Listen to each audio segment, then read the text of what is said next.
Okay, I want to bring in Paul Mauro now, attorney, retired NYPD inspector, and Fox News contributor, live outside the Manhattan federal courtroom now. So talk to us about what was going on inside, because you had that look, and particularly this paragraph, when they were discussing when to set up motion schedules and all of that. And as we were just talking about how complicated this case is going to be, was there any reaction from Maduro? Not really. You know, everybody's in federal court. Everybody's observing the sort of ceremonial atmosphere of it, including Maduro. That said, I would characterize him as quietly, maybe solemnly defiant. At one point, he made a statement about the fact that he is not only innocent, but still the president of his country.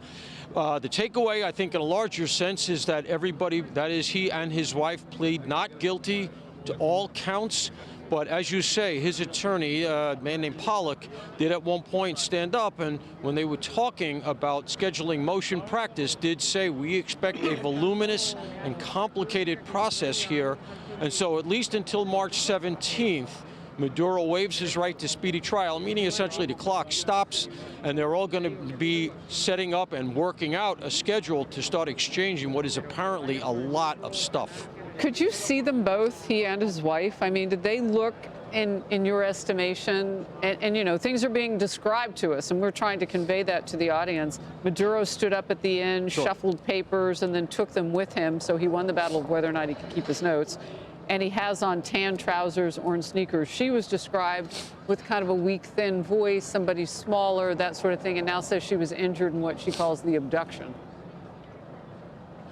Yeah, so the camera, the way it was focused, and from my purview, was on the two defendants and their counsel, as well as the prosecutor's table. The judge was not visible, nor was the gallery.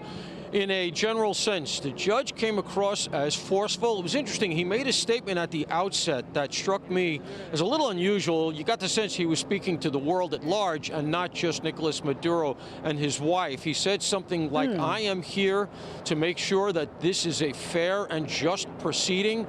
It sounded to me like he was making a sort of large statement about the quality of jurisprudence in his courtroom for public consumption, and I took that to mean outside of America as well. And then, of course, when he started to go into the reading of the charges, you had the translation issue. And so Maduro had to have all of this stuff from the judge translated to him by an off-screen translator to ensure that he understood. He said he did.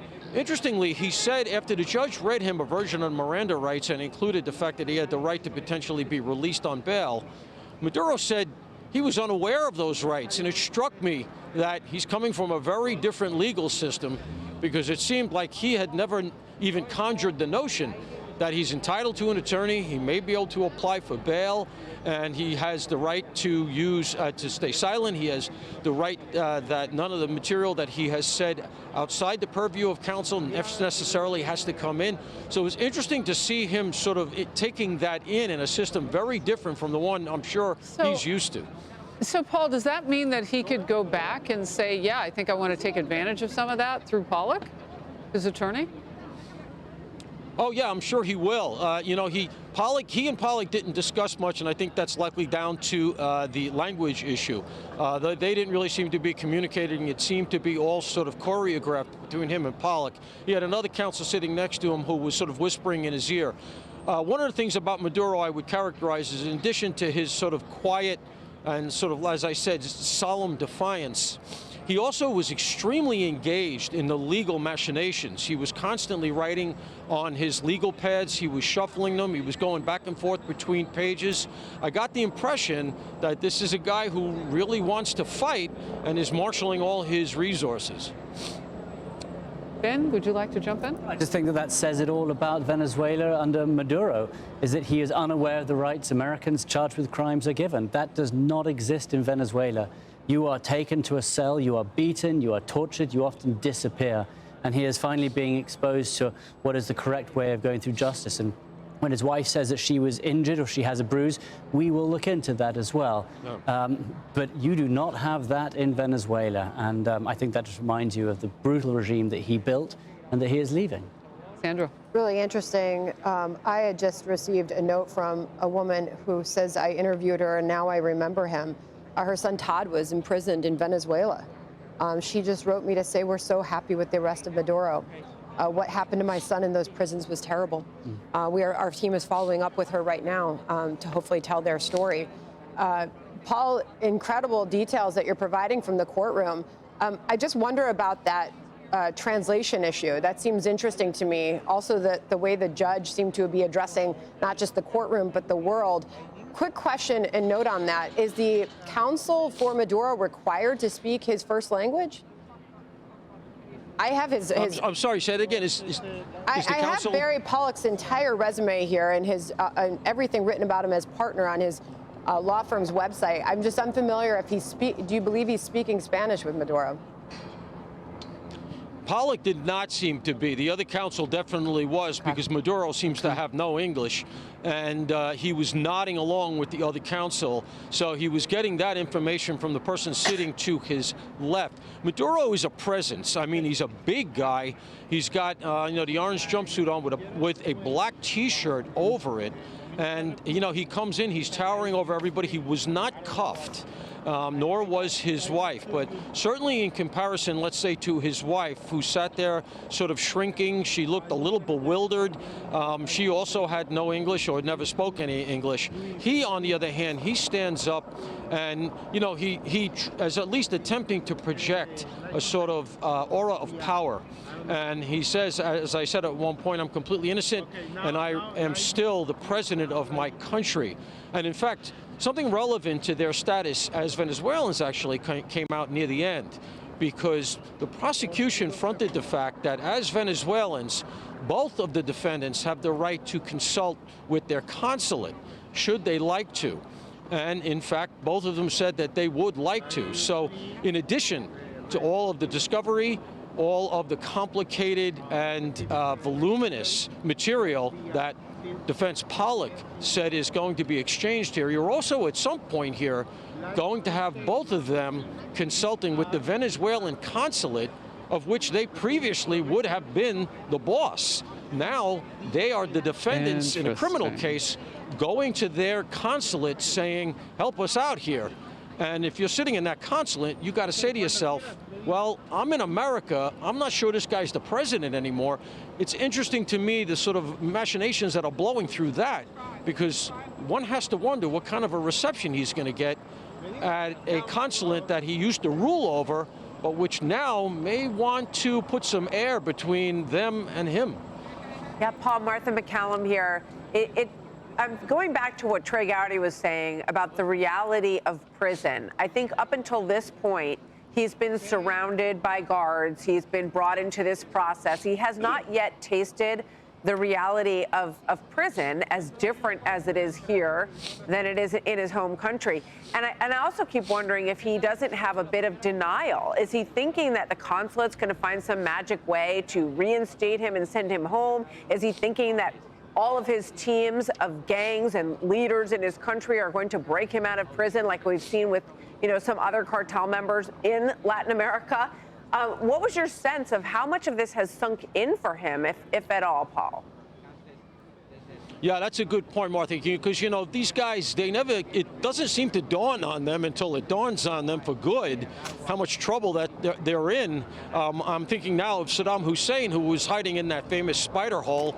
And when American forces pulled him out, the first thing he said, rather than I surrender or don't hurt me, was, I'm Saddam Hussein, the president of Iraq, and I'm willing to make a deal.